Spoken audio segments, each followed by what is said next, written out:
মা, তোমার যে কি খেতে ইচ্ছে করছে বন্ধুদের সাথে শেয়ার করো। বন্ধুরা ঠান্ডা লেগেছিল মাঝখানে, মনে নেই? একদম মুখে স্বাদ নেই, মানে কিছুই ভালো লাগছে, মনে হচ্ছে ঝাল ঝাল কিছু খেতে ইচ্ছা করছে। তা মেয়েকে আজকে সকালবেলা বসে বলছি কি, বাবু মনে হচ্ছে কি আজকে চিকেন কষা বেশ হবে ঝাল ঝাল, আর বেশ ফ্রাইড রাইস হলে তাহলে বেশ খেতে ভাল লাগবে। তা মেয়ে বলছে কি, এইটা এমন কি কথা, তা করো ঘরে তো তুমি, কালকে ছেলে বাজারে গিয়েছিল চিকেন নিয়ে এসেছিলো, এমনি আজকে রান্নাও করতাম। তা বলছে তাহলে ঠিক আছে, আমি তোমাকে দিচ্ছি টাকা, তুমি তাহলে ইয়ে নিয়ে আসো, চাল কিনে নিয়ে আসো, আর সবজিওয়ালা দাদার থেকে তাহলে একটুখানি বিনস গাজর টাজর নিয়ে নাও, তাহলে করে ফেলো, ইচ্ছাটা অপূর্ণ থেকে কি হবে, এরকম করে বলছে।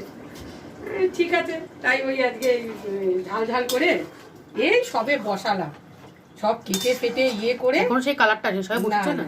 সবে বসেছি। এই ভালো করে ঝাল দিয়েছো তো? হ্যাঁ, ভালো করে কাঁচা এরকম লঙ্কাও খাবো দিয়েছি।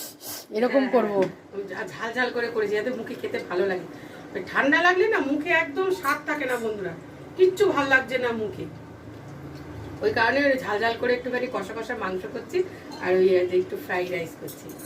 তাই ওই রান্না করতে নিয়েছি। বলছে তুমি বলো তোমার কি খেতে ইচ্ছা করেছে, সেটা আবার আপনাদের কাছে বলতে হলো আবার।